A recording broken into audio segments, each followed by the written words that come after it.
12장 10절부터 16절까지. 창세기 12장.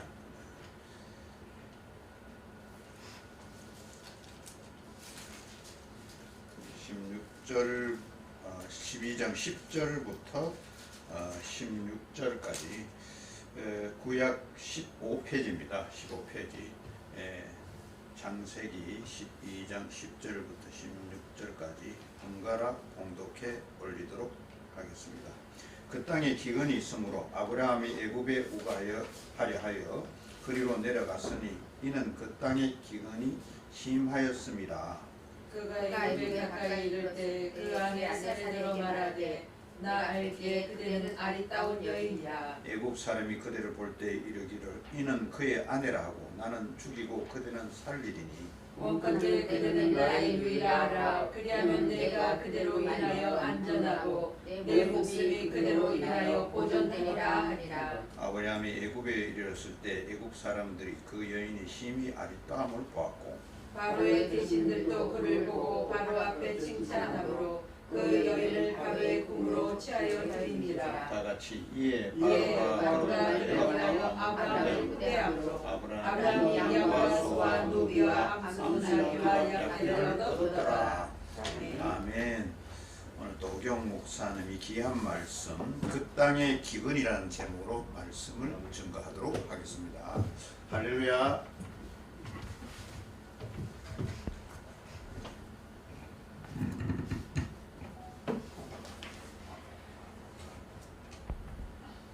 우리가 창세기를 통하여서 우리가 하나님의 음성을 듣고 있습니다. 오늘은 아브라함을 찾아가신 하나님에 대해서 아브라함을 쫓아서 이제 하나님의 음성을 듣고 쫓아갔는데 어떤 때 하나님이 부르셨냐?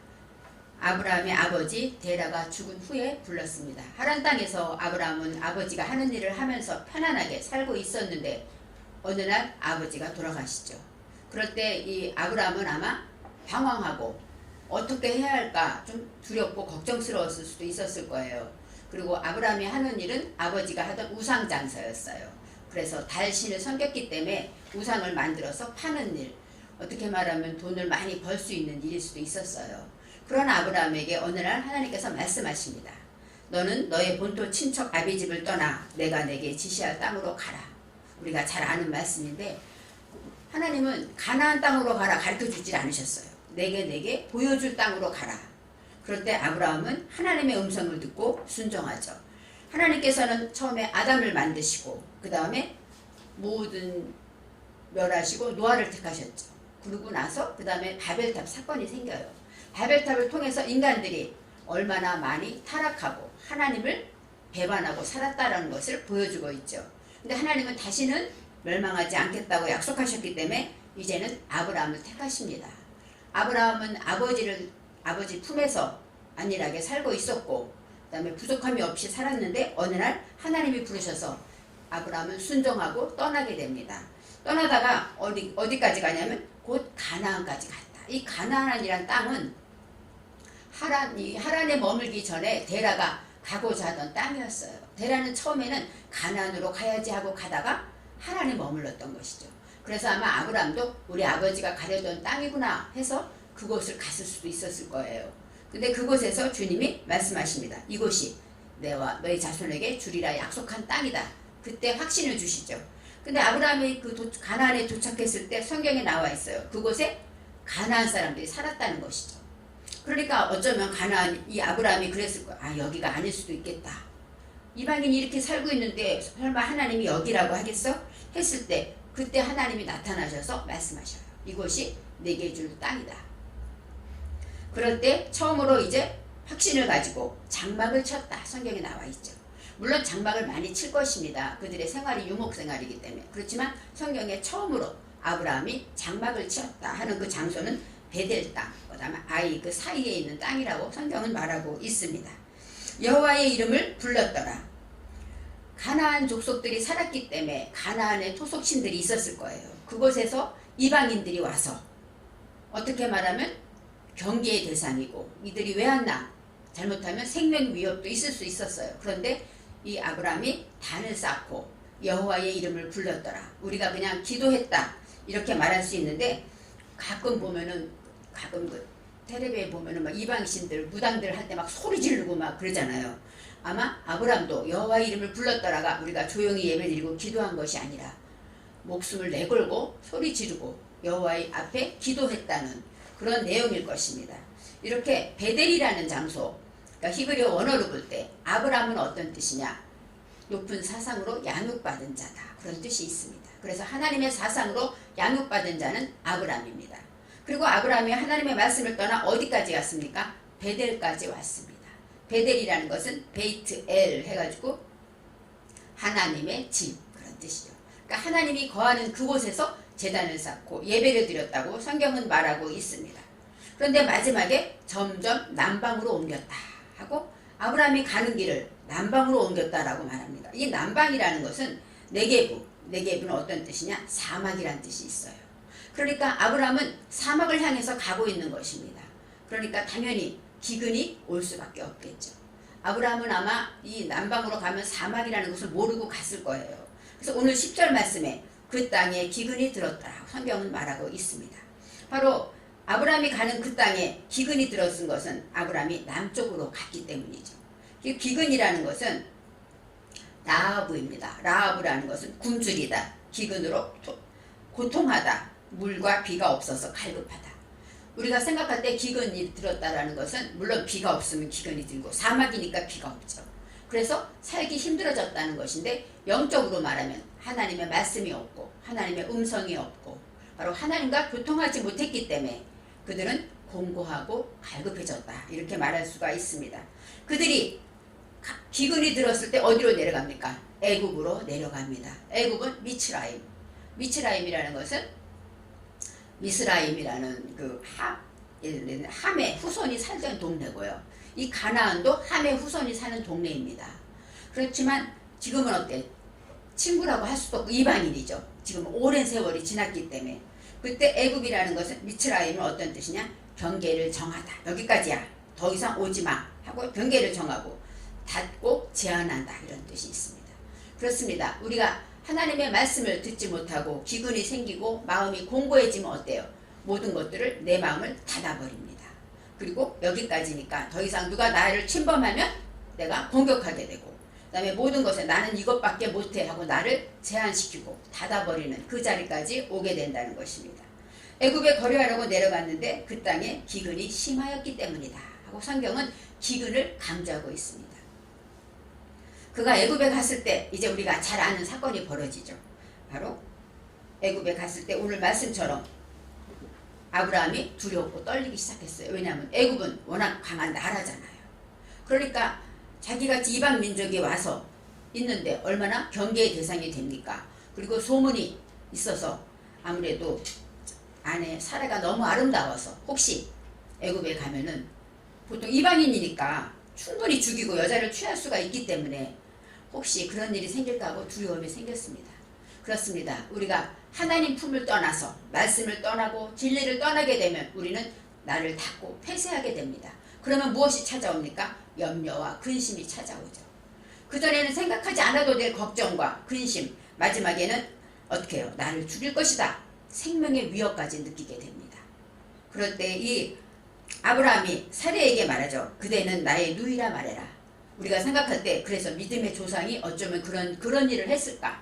내 아내를 하나님이 믿음으로 지켜줄 줄 믿어야 되는데 어쩌면 그랬을까? 그렇게 얘기를 많이 합니다. 그렇지만 성경은 기근이 심하였기 때문에 그들이 애굽으로 갔기 때문에 그런 역경을 만났다고 말하고 있습니다. 실제로 나의 누이가 맞긴 많죠. 뭐냐면 셈, 함, 야벳이 다 형제였고 그랬기 때문에 누이가 틀리는 말은 아닌데 그대로 말미암아 내가 안전하고 보존되겠다. 성경은 말하고 있습니다. 그래서 14절에 아브라함이 이제 애굽에 이제 직접 도착을 했어요. 이르렀을 때 하고 말합니다. 이르렀다가 뽀입니다. 뽀는 어떤 뜻이냐? 처리하다, 경영하다, 들어오고 나오다. 바로 애굽이라는 폐쇄된 그곳에 아브라함이 도착해서 이제는 거기에 가니까 이제 진짜 마음으로 염려하고 근심했던 일들이 벌어지기 시작합니다. 애굽 사람들이 그 여인이 심히 아름다움을 보았다. 이렇게 말하죠. 그래서 사람들이 점점 그 아브라함의 아내를 쳐다봤어요. 그런데 생각해 보세요. 아브라함이 하란에서 떠날 때 성경은 75세였더라 하고 나오고 있습니다. 그리고 아내는 10살 어린 65세입니다. 65세면 우리가 생각해도 너무너무, 물론 아이를 낳지 않았죠. 사례는. 그죠? 하지만 어쩌면 65세인데 그렇게 예뻤을까? 그런 생각이 저도 들었습니다. 얼마나 동안이길래. 근데 성경에 보면은 이 셈의 후손들 중에 29의 아기를 낳았다, 30의 아기를 낳았다, 이런 거 보면은 일찍 아기를 낳는 것입니다. 그 나이를 생각해 볼 때 65세면 진짜 걱정해도 될 나이가 아닌데 아브라함은 두려워했고 그 다음에 그런 어려움을 당하고 있습니다. 그래서 바로의 고관들도 15절에 이제 나옵니다. 바로의 고관들도 그를 보고 바로 앞에서 그를 칭찬했다, 이렇게 나와요. 사례를 보고 칭찬했다라는 것이에요. 그런데 여기에서 아리답다, 아리답다가 뭐 아름답다라는 뜻인데 이것이 히브리어로 말하면 아파입니다. 아파. 아파트, 아파, 그런 뜻인데 어떤 뜻이냐?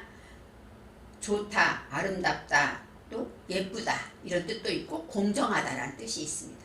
그래서 아파라는 것은 입이 공정하다, 그런 말씀이 있어요.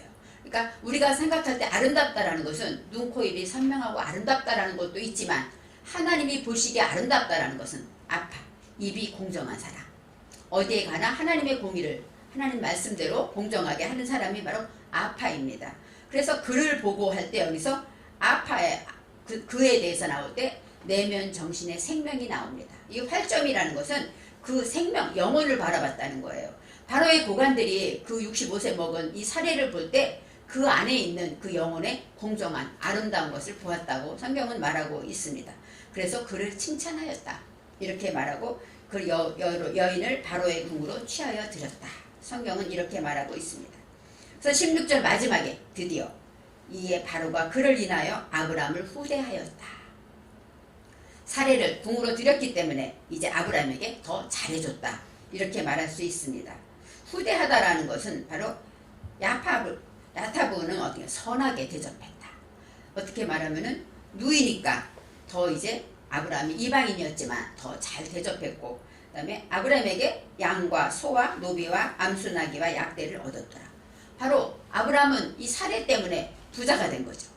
처음에 떠날 때도 아브라함이 떠날 때 롯이 같이 떠났고 그 다음에 그의 노비들도 있었고 그 다음에 양과 이런 것이 많았습니다. 그래서 아브라함이 애굽에 들어갔을 때 조그만 그냥 한 식구가 들어갔으면 눈이 안 띄었을 거예요. 많은 그 무리들이 애굽으로 들어갔기 때문에 눈에 띄게 되었고, 그래서 결국은 사례가 이제 궁에 들어가는 일이 벌어집니다.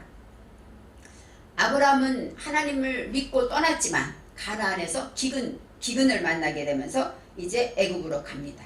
기근 때문에 많은 고통과 두려움과 죽음에 대한 공포를 느끼며 이제 아내를 누이라 하는, 어떻게 말하면 믿음이 없는 행동을 하는 것이죠. 그렇게 할 때에 인간적인 방법으로 문제를 해결하잖아요. 어떻게 하든지 내가 살아야 되니까 아내를 말하자면 팔아버리는 거죠. 요즘으로 말하면 있을 수 없는 일이죠.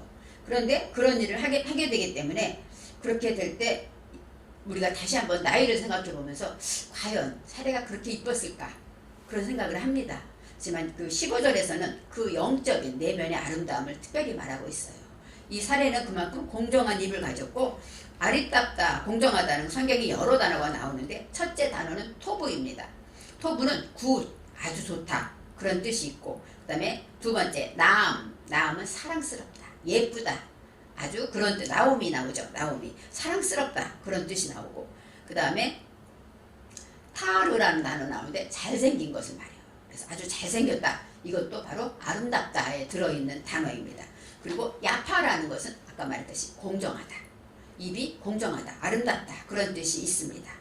그래서 우리가 공정하다라는 것은 아까 말했듯이 생각할 때 65세가 얼마나 예쁘길래, 하지만 그 내면 정신에 사례라는 뜻이 뭐예요? 열방, 그 다음에 방백이란 뜻이에요. 열방을 얻다, 방백이니까 어때요? 모든 것을 품을 수 있는 바로 고관이라는 그런 뜻이 있기 때문에 이 사례라는 사람은 그만큼 넓은 그릇이었고 입이 공정한 사람이었다고 말하고 있습니다. 그래서 제가 이제 우리가 KCN이 뭐예요? 복음 방송이 아닙니까? 그죠? 한국기독뉴스협회. 기독뉴스라는 건 뭐예요? 뉴스라는 건 기쁜 소식, 새로운 소식입니다. 그래서 복음은 우리가 주님이 우리를 찾아오셨다 하는 기쁜 소식이 복음입니다. 그래서 이 복음을 전하는 것이 KCN이죠. 그래서 우리가 생각할 때 복음을 전할 때 우리는 입이 공정해야 합니다. 우리가 잘못한 것은 잘못한 것으로 인정하고 잘한 것은 잘한 것으로 인정하고 하나님 안에서 공정하게 복음을 전해야 한다는 것입니다. 바로 이렇게 아브라함은 믿음이 없어서 가다가 넘어지고 또 두려움 때문에 인간의 방법을 썼지만 하나님이 결국은 어떻게 돼요? 17절에 이 바로를 혼내고 그 다음에 그 많은 재물을 가지고 떠나오게 하십니다. 결국은 하나님은 유익하게 하시고 아브라함은 또 깨닫고 돌이키고 하나님 안에서 다시 한번 하나님이 살아계시구나 그것을 느끼게 하십니다. 이처럼 우리는 무엇을 하든지 간에 우리는 실수할 때도 있어요. 우리가 하나님을 믿노라 하지만 하나님을 잘 몰라서 바로 기근이죠. 하나님 뜻을 깨닫지 못해서 그래서 우리가 하나님 앞에 범죄할 수도 있지만 그럴 때마다 하나님은 우리를 긍휼히 여기시고 또 우리를 유익하게 하셔서 더 좋은 길로 인도해 주시는 하나님을 믿어야 합니다. 그래서 기독뉴스 협회는 하나님의 말씀을 세상에 전하는 바로 시작은 우리가 오직 복음을 전하기 위해서 시작했습니다. 그 첫 마음을 잊지 않고 어디 있든지 주님은 정의와 공의를 실천하기 위해서 이 땅에 예수님을 보내신 것처럼 우리 한국기독뉴스협회 우리 모든 회원들 여러분들이 이 땅에 정의와 평화와 하나님의 복음을 증거하시기를 바랍니다.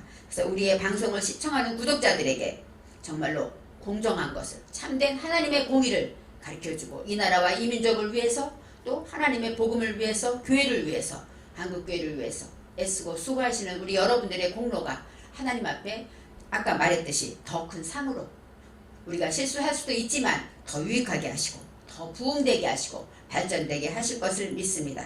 하나님의 사랑을 증거하는 KCN이 되기를 원하며 세상의 빛과 소금의 사명을 감당하는 그런 방송이 되시기를 간절히 원합니다. 감사합니다. 아멘.